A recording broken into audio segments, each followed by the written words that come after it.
The moment my truck rolled onto the property, my stomach sank. The bridge, the only passage onto my land, wasn't there anymore. Instead, the old timbers were hacked apart, stacked like firewood on the bank. Standing in front of the wreckage, clipboard tucked under one arm, was none other than the HOA president, Miss Davenport. She wore that smug smile that could curdle milk. "You can't rebuild that without approval," she barked, jabbing her finger toward the ruins as if she owned the ground. Beneath my boots, my pulse spiked. But I forced my voice steady. "You destroyed my only access.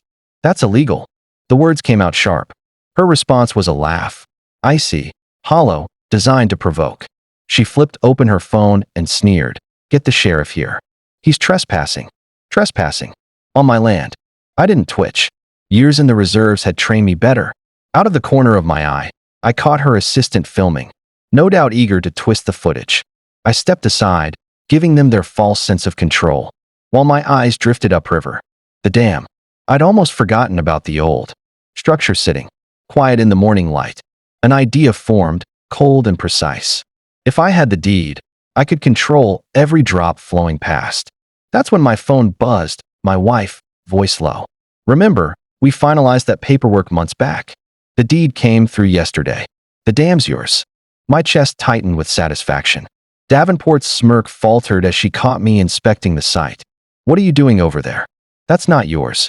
She screeched that I leaned against the railing, calm as ice. "Actually, it is. And from here, your polished waterfront homes look awfully fragile." Her confidence cracked. The color drained from her face. That silence, that realization, was sweeter than victory itself. In that moment, I knew the bridge was just the first shot. If Davenport wanted a fight, she'd stepped into the wrong war. At sunrise the next day, I was back at the dam, boots wet with dew. The river was still low, but the rumors already churned through town like wildfire. Sure enough, a board member's SUV pulled up, papers flapping in her trembling hand. "You can't do this. You can't manage the river," she shouted. I folded my hands into my jacket pockets and smiled. "I can. And I already do, legally." Her face paled as she shuffled through her clipboard. Desperate for authority, she didn't have I. Let the water lick higher against my boots. "Remember that bridge? That was step one," I said evenly. The calmness rattled her worse than yelling ever could. And then the first cracks of panic showed. Their expensive waterfront lawns, their flower beds, even a docked boat, all edging underwater. Davenport's people darted across manicured yards, shouting for hoses and pumps. "Stop. You're insane," she wailed. I only checked the papers in my pocket. The deed, the permits, everything in order. I called a friend in the county office, letting him know the entire ordeal was documented. The bridge sabotage, the dam's transfer of ownership, every signature sealed. "Might want to remind Davenport she's got no leg to stand on," I said casually. Behind me, her assistant muttered about viral footage, still filming the scene. I leaned back against the guardrail, watching them unravel. The balance had shifted. They knew it'd be noon. Whispers rippled through the subdivision. Neighbors peeked over fences, snapping photos as Davenport's precious shoreline estates soaked at the edges. Davenport stormed toward me, face blotched with fury. "This isn't over. I'm calling the police." I stayed still, voice soft. "Go ahead. Make sure they check the deed first." She froze mid-step. And then I noticed something golden. The HOA clubhouse cameras, pointed straight toward my dam. Their own surveillance was about to bury them in evidence. The board wavered. One muttered, "Didn't he buy the dam last week?" Davenport whipped around, eyes wide. The truth had cornered her.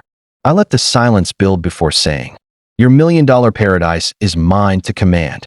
Her protests fell flat. No one cared for her HOA rulebook now. I called my wife. "Keep recording. They'll learn today." She laughed knowingly, ready for the show to be mid-afternoon. Davenport and her board circled like restless dogs, shouting among themselves as the waters crept closer. I stood firm, arms folded, a statue on the dam. Davenport shrieked, "You'll regret this." But her threats drifted away on the wind. Then headlights cut across the road, the sheriff. Davenport's face twisted from rage to terror in seconds. "He's manipulating the water illegally," she accused. "Morning," I said calmly, handing over the deed. "Permits and property rights, all here."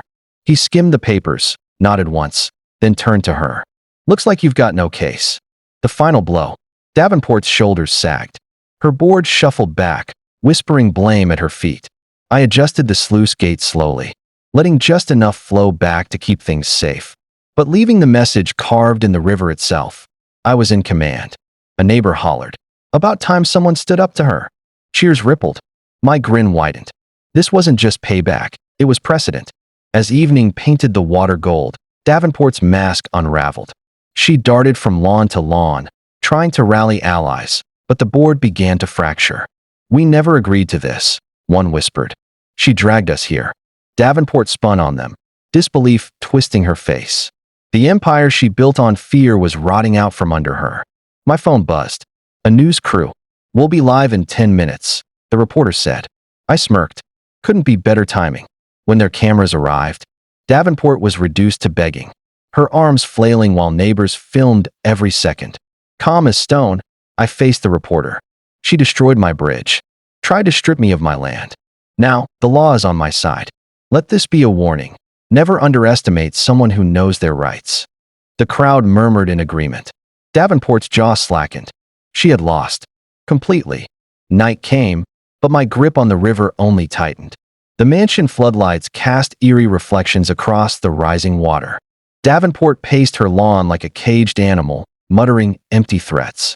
Her board avoided her eyes, already regretting the loyalty they'd given. I kept my hands on the gates, the current pulsing under my command like a living thing.